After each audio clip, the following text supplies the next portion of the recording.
Hi, and welcome to the Revive, Thrive, and Optimize podcast. I'm Billy Weiss, compounding pharmacist and health and wellness expert. This morning, as always, Mike behind the scenes and my co-host, Janet Miller. Good morning, Janet. Good morning, Billy. And good morning, Mike.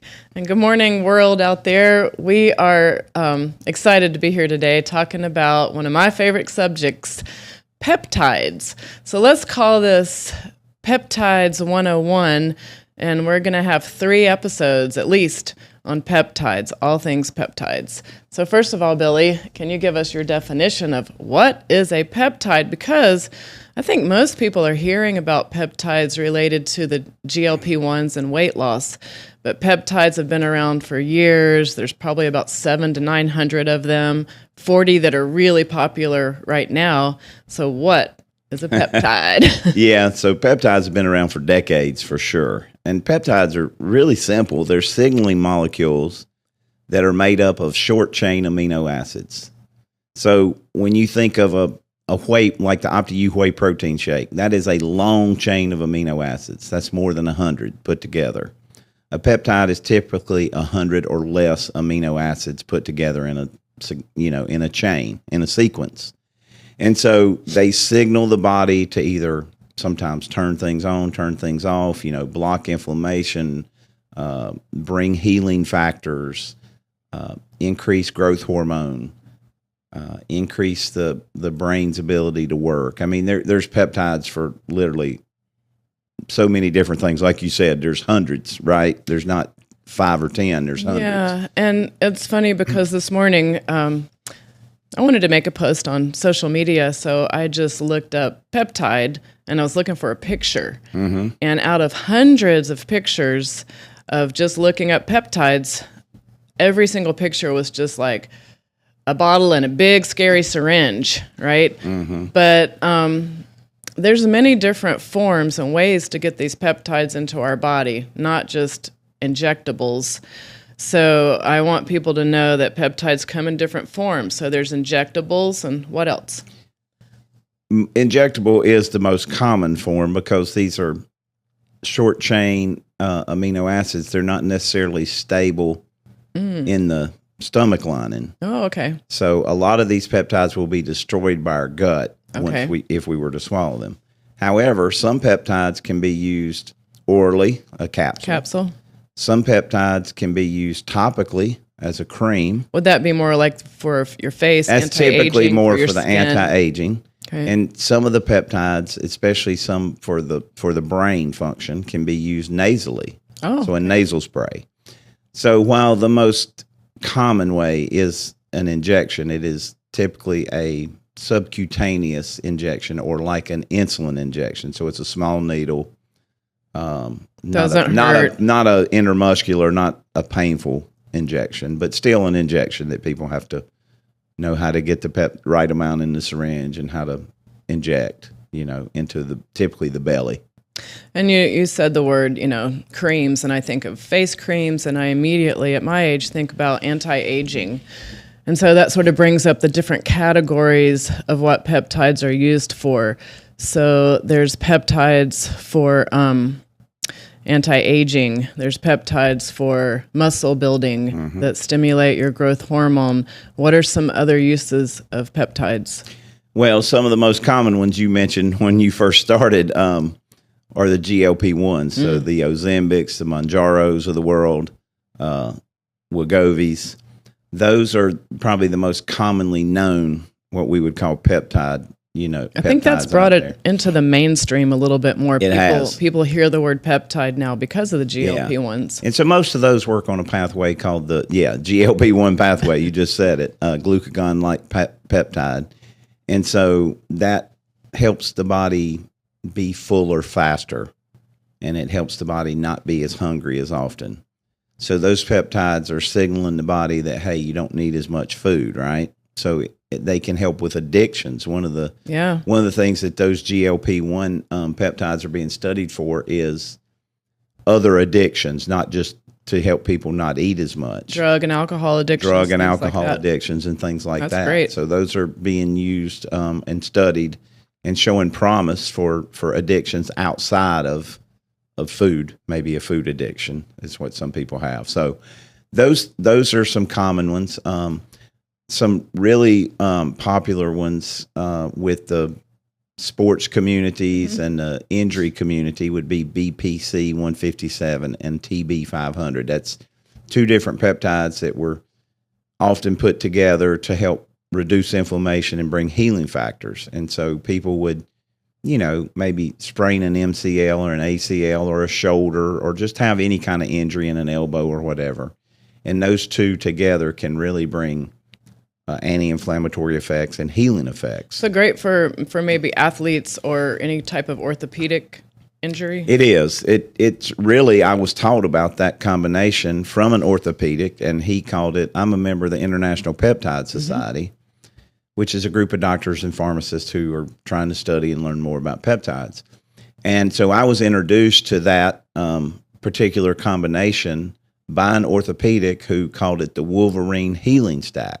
So he said BPC 157 and TB 500 had amazing abilities to heal injuries, everything from a pulled muscle or a pulled hamstring to a injured rotator cuff or an injured elbow. Now he was clear to say it's not gonna fix a completely torn ligament or muscle or anything, but if we have an injury, a tear, or that's not all the way through, or just we've inflamed it, that it could really be beneficial. And we found that to be really true over the years, that could be very beneficial for many people to use that combination for different kinds of, injuries. And it doesn't have to be an athlete. It can be people like myself who are out doing CrossFit, or just the average person who's at work and gets hurt. I mean, it can be anybody could try. Well, hang on. Let's hang on, because our very next podcast is going to be all about that and someone's experience using that. Okay. So that's great. So you've talked about peptides for weight loss, peptides for healing and pain.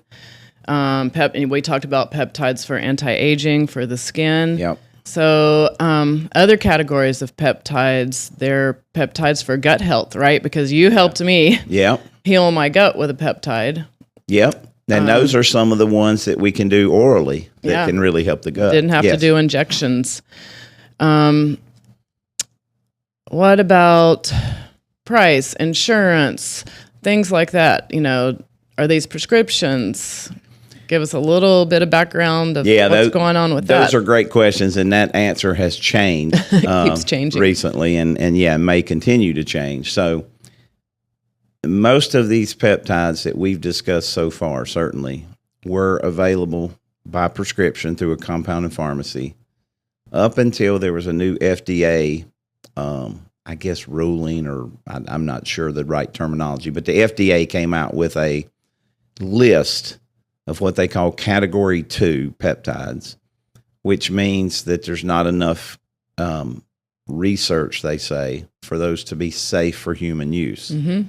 So many of the peptides now, especially the injectable peptides, are not available via a prescription through a compounding pharmacy anymore, because they put them in this Category 2. Oh, okay. And so, I understand that some compounders have said, we don't care, we're going to do it anyway. But, most compounders have now stopped doing those peptides that are listed on that Category 2 list. Well, at the same time, I heard that they ran out of supplies that were FDA approved recently of a very popular GLP-1, so they had to go back to the compounding pharmacists to try to restock, So the FDA had to lift that regulation for a short period of time. That's been a problem with the GLP-1s off and on because of the popularity of them right now. So, but to answer your question, some are still available by prescription. Mm-hmm. Some are on a Category 2 list by the FDA, which means that technically they're not available by prescription anymore, because the FDA has said, hey, it's kind of a gray area. And so most people are, in the medical field are going to probably shy away from the gray area. Gotcha. Now, there are research peptide companies that people can buy for research purposes. They need to be really careful, though, because you don't know who you're ordering from. You don't know what you're getting. So Right. They need to make sure they know what they're doing before they do that, especially something you're going to inject. There's no undoing an injection, right? Once you do it, it's done. It's in us. And that can be a little scary. Yeah. So I think if you're going to try peptides, go to someone who's got experience and who really knows. My husband and I have been using peptides for about 9 years, I think. Mm-hmm. And one of the first ones that I started with was a growth hormone stimulator. Mm-hmm. Maybe you can talk a little bit about what those do. And I think that you can get prescriptions easily for those because I have been for a long time. And I know for me, the reason that I wanted to use these was because it helped with fat loss and it helped me with gaining muscle. Mm-hmm. And so what do you know about the growth hormone stimulating hormones? Yeah, so there's a category called growth hormone releasing hormones, GHRH. GHRH. And one of the most commonly prescribed ones is Simorelin. Mm-hmm. And because you can get that one in prescription. You can, and it can be done as a troche that you can dissolve in your mouth. I didn't know that. In your cheek or tongue, and it works pretty well. It's not the strongest of the growth hormone releasing hormone peptides, but it's the most available for sure. I will probably have to the say, best priced. Well, I'll have to say that my experience with some Simorelin, however you say it, Simorelin, I didn't find that it did very much, and it made me extremely hungry. So that one might be good for someone who's trying to gain weight or build muscle. And after talking to lots of women using it, they preferred something else because that one stimulated their appetite. So for me, that one's they work. can, because they're increasing the growth hormone, there is the potential for appetite increase. But some of the newer ones like Tesamorelin, Ipamorelin don't typically seem to have those same. So we'll go over names of different ones, but I wanted to bring that up. But the main thing that I've got on my list here is I think people are thinking that peptides are a magic bullet, right? That they're going to fix everything. So why are they a magic bullet? And what do you think about that? Well, how long do they last? What else has got to be in play? Well, Janet, the problem is the magic bullet, I think, does come from the popularity of the Ozempics of the world. And people are seeing these people who are just dropping, 50, 60, 70 pounds fast over short periods of time. The problem is that what they don't look at is how much of the weight loss is fat and how much of the weight loss is muscle. So to answer your question, no, I don't think they're magic.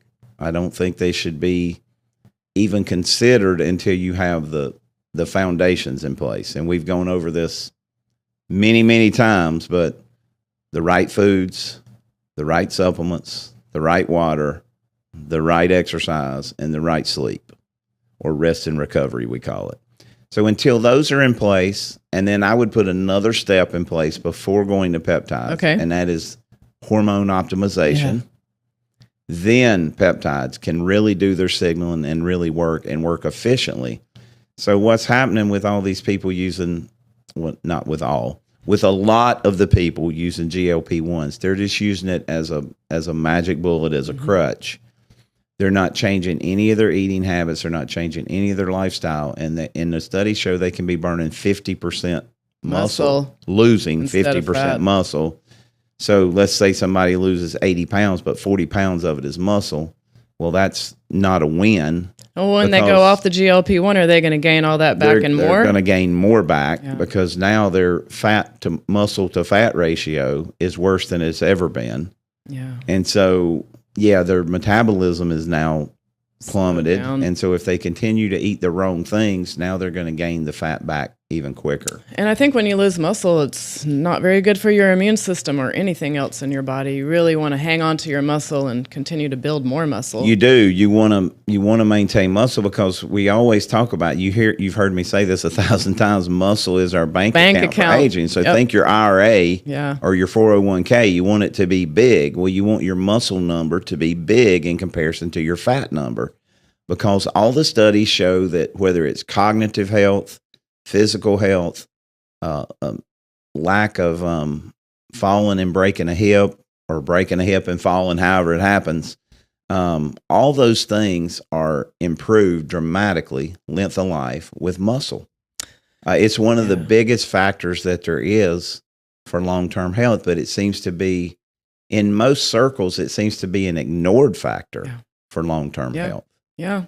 And I think I'm seeing clients and friends who are coming back around because they continued on GLP-1s and then their bodies got used to it and they stopped working because they weren't cycling on and off. So I think that's important. But what I wanted to give you a plug for was, I started using peptides 10 years ago, but I did not start seeing results until I got on your program and did all the things you just named. I got my hormones optimized, which took some time. I finally got my eating and lifestyle diet together, sleep, still working on, and all these things. But once I got that stuff in order and healed my gut, then they did start feeling a little bit like a magic bullet. Things started working, and I was noticing some muscle gains and some fat loss and things like that. So back to the different types of peptides, we named the growth hormone stimulators or ipamorelin, tesamorelin, samorelin, CJC 1295. Some of the ones for immunity, we talked about, I think, thymosin. Is that thymosin alpha 1? Thymosin alpha 1. What can you tell us about that one? Well, when we think about our immune system, our thymus gland is a big part of our immune system. And what happens is, as we age, the thymus gland actually shrinks and doesn't work as well. So thymosin alpha 1 can be a huge immune booster because it puts back in those factors that help the thymus, function the way that it should. So, some people will use thymosin alpha 1 just periodically, a couple times a year maybe, or some people will keep it on hand if they start down with something and feel like they're really getting sick. It can really help boost the immune system to kick in and take care of whatever's going on. I've taken 4 or 5 peptide courses now, and I'm in an international group of women, and they both say they keep the thymosin alpha 1 and BPC 157 kind of in their travel bag. Yep. You're traveling, you get injured, or you're starting to get sick. Those are your go-tos. Yep. Those are very popular for immunity. So we talked about growth hormone, immunity, the weight loss ones, tirzepatide, semaglutide, and there's a new one coming out, retatrutide. So can you tell us a little bit about retatrutide? What's it going to do? How's it differing from the other two? Well, retatrutide is pretty exciting because semaglutide it acts down one pathway. They call it a single agonist. Tirzepatide is a dual agonist, so it works down 2 pathways. And that's Mounjaro, Wegovy, Mounjaro, and one of the Zepbound. Zepbound. I was going to say I knew Wegovy wasn't right. Zepbound, so that dual agonist does 2 things. It makes it more effective in the studies and in reality, and it actually really cuts down on the side effects. Okay. So whereas with semaglutide, we would see people that would get nauseous, maybe constipated. I haven't experienced that with anybody using tirzepatide. Okay. Retatrutide seems to, in the studies, have even less of that and show even more fat loss with the ability, because it's a triple agonist, so it's working down 3 pathways. So it works down a pathway that can help not lose as much muscle. Oh, that's great. So that's going to be a big advantage, I think. And I believe that it's Eli Lilly that has that in phase 3 clinical trials, and it will be approved, I'm told, sometime in 2026 probably. Yeah. Is when that one will come to the market. So retatrutide, the 3 pathways, it's going to curb your appetite, it's going to help you keep your muscle, and it's going to stimulate your metabolism.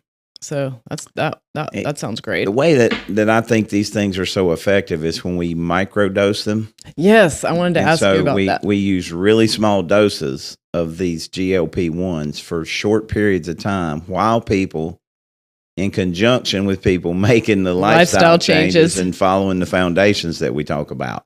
And then we have really seen tremendous success with no side effects, with minimal, if any. Some people are gaining muscle while they're doing this program. That's great. And so we've seen the ability of really low doses over shorter periods of time, along with lifestyle changes, just give amazing results, quite honestly. And some of the peptides that are powerful that are not GLP-1s that target fat loss are 5-amino 1MQ. Mm-hmm. There's AOD 9604, and I think both of those are great. Next category would be anti-aging. So we talked a little bit about that, but what do we have for the skin? What other things do we have for anti-aging? Well, I mean, the most common peptide used for the skin is GHKCU or GHK copper. GHK/Cu, which stands for copper. So typically those products would have a blue tint to them. They would like be Duke somewhere blue, between like Duke blue, like your T-shirt. Well, they would be somewhere between the color of my shirt and your shirt. Honestly, that is showing tremendous promise for all types of skin conditions. Like, would it help my wrinkles? It definitely can help improve the collagen production in our skin, so that can obviously help with wrinkles. Is it an injection? No, it's topical. Well, now some people do inject GHKCU because it's anti-inflammatory, so maybe in their injury site they may do that, but most typically what we see it as a topical. We actually make a cream called Ageless Blue. We compound it.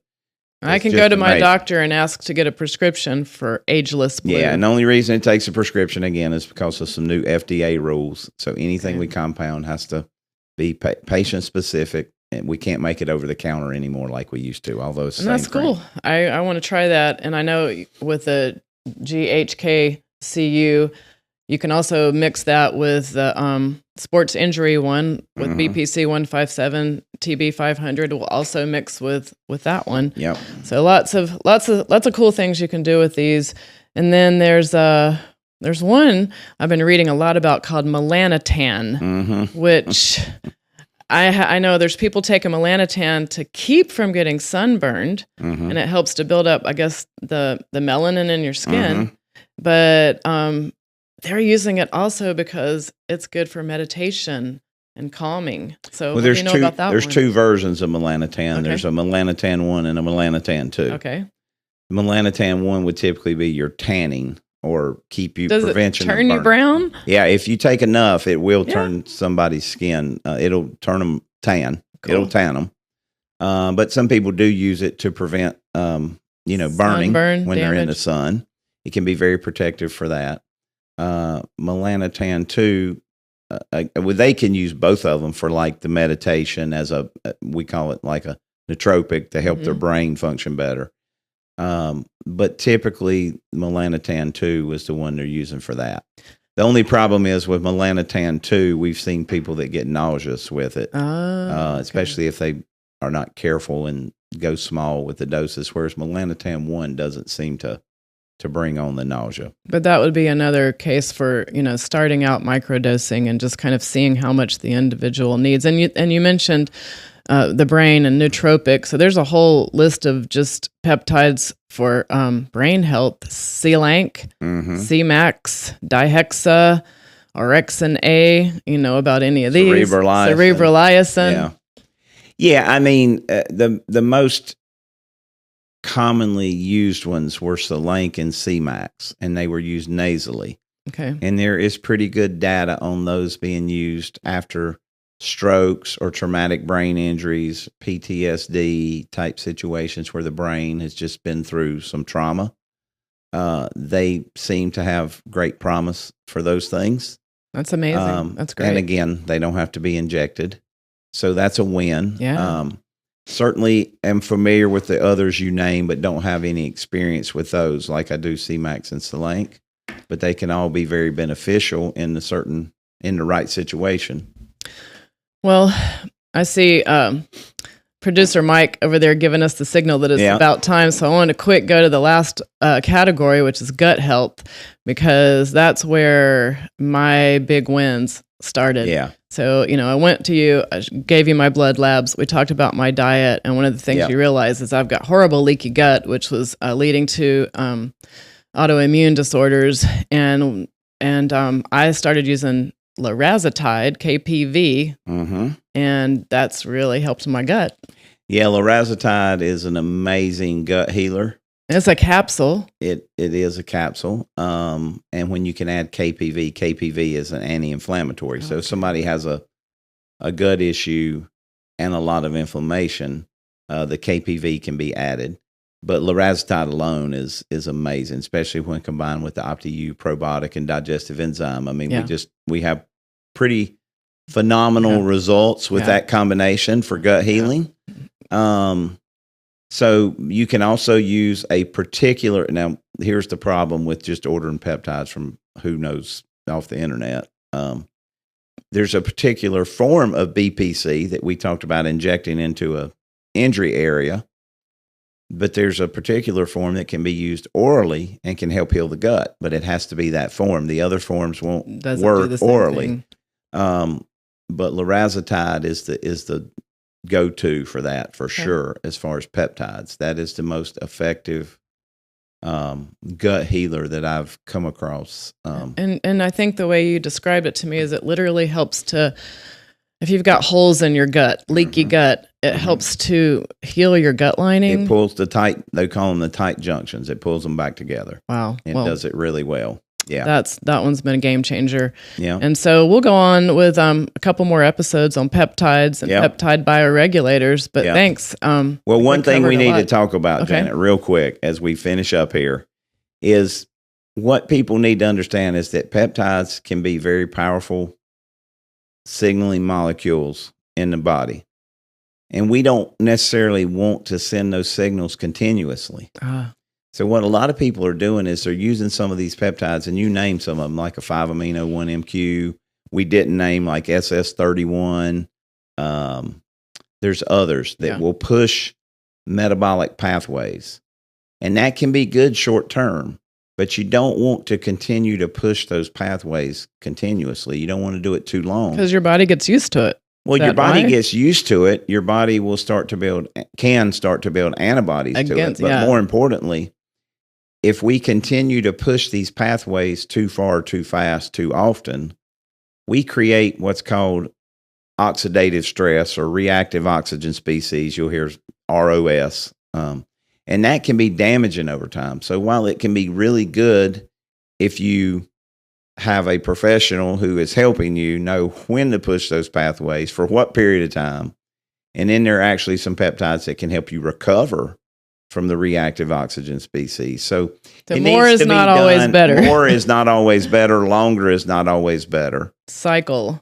So you need to have a plan, and you need to do this properly so that we can be talking about anti-aging and long-term health, like you said. The whole picture. Yeah. Not just let's look good tomorrow kind of idea. Yeah. I'm glad you brought that up. Yeah. Because I'm one of those all or nothing kind of girls and trying to find the balance in the middle. Yeah. And then there's all sorts of things that you need to know, like when to take them. It's very important. Some of them have to be taken, on an empty stomach. Yes. Some in the morning, some at night. Yes. So you can help us with all that. Yeah. All that's very important to know, to do it right. All right. Well, thank you. Yeah. Thank you. Take care. See you next week.